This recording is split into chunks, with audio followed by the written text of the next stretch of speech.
Eccleshall, our rural community in Staffordshire, has been affected by this pandemic just like the rest of the world. Schools were closed, businesses forced to shut, and lockdown and social distancing has been enforced. Bill, it's great to finally see the high street coming back to life as shops are cautiously reopening and more to come on the 4th of July.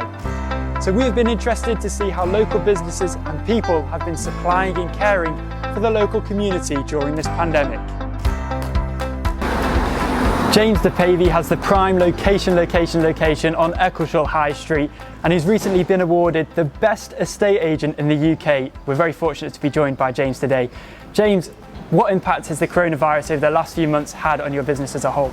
Obviously during lockdown the business was incredibly quiet. There were still sales coming through and a nice flow of them, but far smaller than we would ever normally get. But I think during that period an immense amount of built up demand has formed, and when we came to open the doors, and we were very fortunate to be allowed to reopen on the 17th of May, quite a long time before many of the businesses in town, we had over 500 viewings ready to book 500 at that point. Wow. Which was an amazing week. So luckily I had to unfurl an awful lot of staff. We had everybody waiting in there on Wednesday morning ready to start booking those viewings and get people moving again.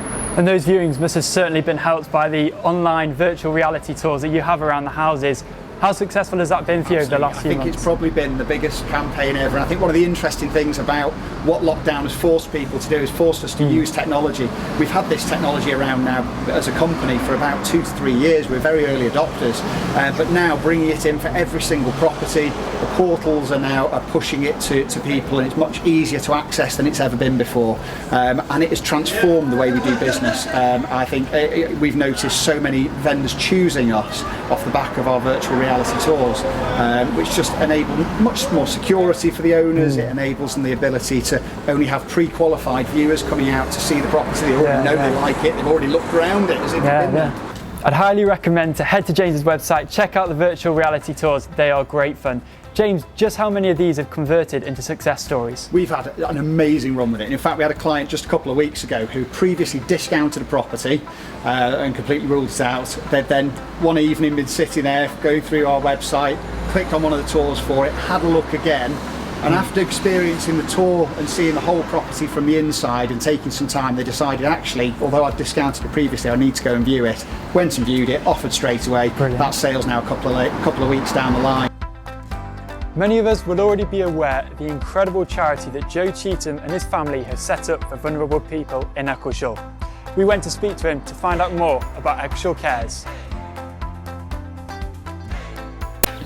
Joe Cheetham and his family, the founders of Eccleshall COVID Support, an incredible initiative. Joe, what was your incentive behind this project?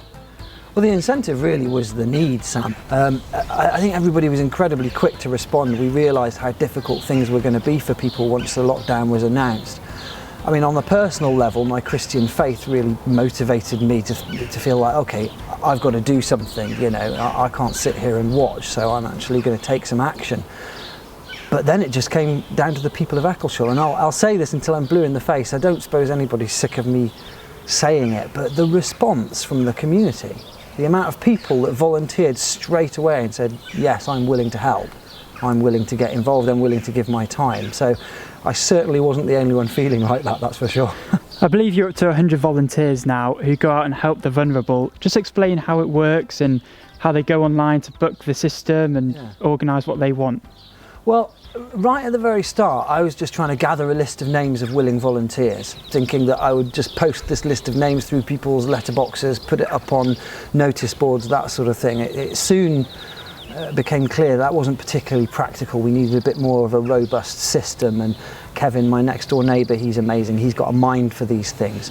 So we started working out, okay, we need to set up a website. We need a system where people can place requests. We need a system where people are going to respond and those emails are going to be captured, the data is going to be captured and collated well, jobs are going to be referenced well. So we set that up really, really fast, really, really quickly, and I think the volunteers appreciated that as well, not just having their names scattered around. So what we do now is, if you need support, if you need some help with your shopping or getting a prescription or dog walking, or, you know, hopefully as lockdown eases, we'll find that people are saying, look, I need some help with my garden, I can't manage, I'm on my own and I'm not walking very well. So there are all kinds of ways that we help people. So you go onto the website, you submit a request, it's processed by our amazing team of admin volunteers. It gets sent out in batches to our volunteers, and then the first one to respond then gets the job. So it all remains anonymous. We keep everybody's data protected. We don't give out personal information except to that one volunteer who's actually helping out. It's quite a good system. It works well. It's smooth and it's clean, and I think everybody's happy with it. How many people roughly have you helped in and around the Eccleshall area? Well, we're supporting, I can tell you fairly accurately, about 170 people at the moment, and that amounts to about 700 jobs. As of today, actually, we've just ticked over 700 jobs. Congratulations. Today. So and obviously that number's dropping now a little bit as people are being allowed to get out a bit more and venture out to the shops for the first time. But there are still those particularly vulnerable people who are isolating, who even during normal times might struggle to get down to the shops, and we're still supporting them. For example, a lady today who we're taking into Stafford for a medical appointment. And what's the future of Eccleshall COVID support? Is this something that you hope continues for a long time? First of all, I think right in the early days we realised that something really lovely was happening, and that we were tapping into a heart of care and compassion and community in Eccleshall that wasn't just there because there was a bit of an illness flying around. It was something that was there inside people, just waiting for a catalyst to bring it to the surface. So I see there's not going to ever become a point, even if this virus is completely eradicated, there's not going to become a point where we don't need to care for our community, where we don't need to look out for older people or vulnerable people or people who are lonely or just people who need a friendly telephone call or some help with the garden. That time isn't going to come. So the urgency, the desperate need, I need food, there's nothing in, I can't get Tesco to deliver, well, that might fade away, but everything else remains. Joe, it certainly is a fantastic initiative, and I know that I'm speaking on behalf of the whole of the Eccleshall community here. Thank you so much for what you and your family have done. I know that it's helped out a lot of vulnerable people around the local area. It's fantastic. And it's nothing without the volunteers. It's not all me. It's an incredible team of people. And if people want to get involved, you mentioned it earlier, www.eccleshallcares.co.uk? Eccleshallcares.co.uk, that's it. Garden centres were given the green light to reopen in mid-May. I've been joined by Petra Fletcher of Fletcher's Garden Centre to find out how they've been coping during the pandemic. How has it been for you over the last few months? It's been a steep learning curve. It's been fun. It's been hard work. It's been eye-opening, but we've worked through it. We're a family business. We were started 40 years ago by my father-in-law, and we're tough, and we're not going to be knocked down. Earlier in the year we had floods, and then we've had the pandemic, but we've managed to work through it, really. I gather when you reopened, some customers even shed tears. They were that excited to get back. They were. Root did a delivery to Cannock, and she was so excited because she could get in a garden and do her pots that she was not weeping, but she shed some tears. That's fantastic. And what new measures have you introduced at the garden centre to ensure social distancing and that everyone can still shop safely? We've created a one-way system so that and blocked all the gaps, which means that nobody can sneak through. They can only go one way. We've made sure that there's a 2 metre line from the till. Everything's contactless. We're not taking any cash, no vouchers or anything like that. We're honouring the vouchers in the future, but we're not taking any cash payments at the moment. We're just keeping it purely contactless. My family did it at the start of lockdown. Have you noticed an increase in the sale of seeds and people starting their own allotments in their gardens? Oh, massively. I've never sold so many seeds and veg plants in my entire life. And it's great because it was a two-pronged thing. When kids were schools were closed, that meant that parents were thinking, what on earth are we going to do with their children? So they're getting the kids interested in growing their own food, which is fab. It's all nutritious stuff, so that's also good, and it means that they can get in their garden, they're getting exercise, they're growing their own, which gives them a really good sense of purpose, to be honest, and they're loving it. Most people who've never picked up a fork in their lives have suddenly absolutely chuffed as anything because they've got carrots growing, they've got beans growing, they've grown tomatoes, and it's just fantastic. Yeah. Bit of a tricky question. What's your number one top tip for a healthy garden this summer with all of the sun? Right, keep it watered, but don't overwater. Make sure you feed and use a good compost. Deadhead. I know it's boring, but the more you deadhead your plants and flowers, the more they will grow, because it's putting its energy into keeping the dead flower alive. So your dead head, you're going to get more beautiful flowers through the summer. And finally, Petra, if a plant is sad, do all of the other plants photosympathise with it? I would hope so, because at Fletcher's we've got big hearts and so have our plants. Now there's one question during lockdown that I would love to find out the answer to. Let's head into the 3 pillars to find out from Kieran. So Kieran, have the people of Eccleshall been consuming more alcohol over the last few months? They certainly have. Wine sales are up 20%, and we started a delivery service all around Eccleshall as well. So it's fair to say everyone's been enjoying a good drink during lockdown.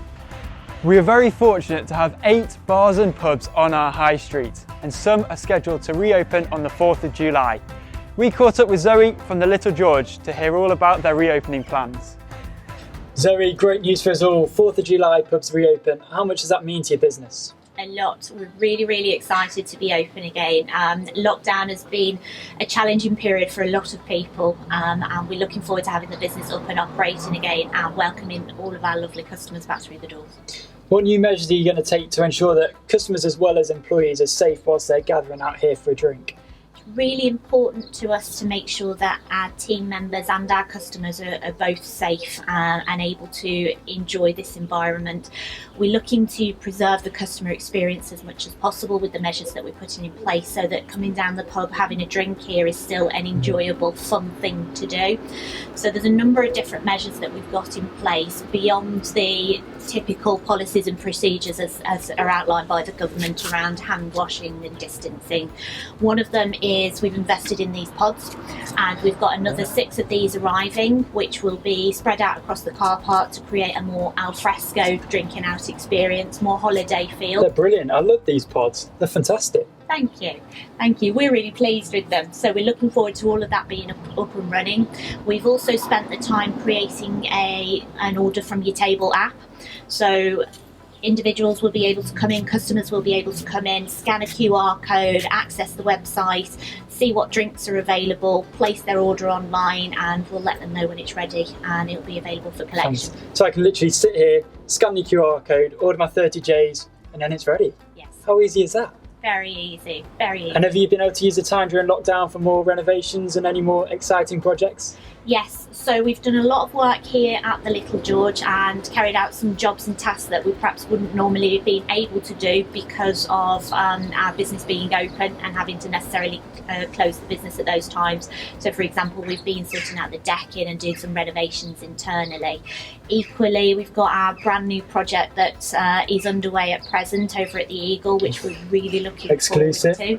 Really looking forward to that kicking off.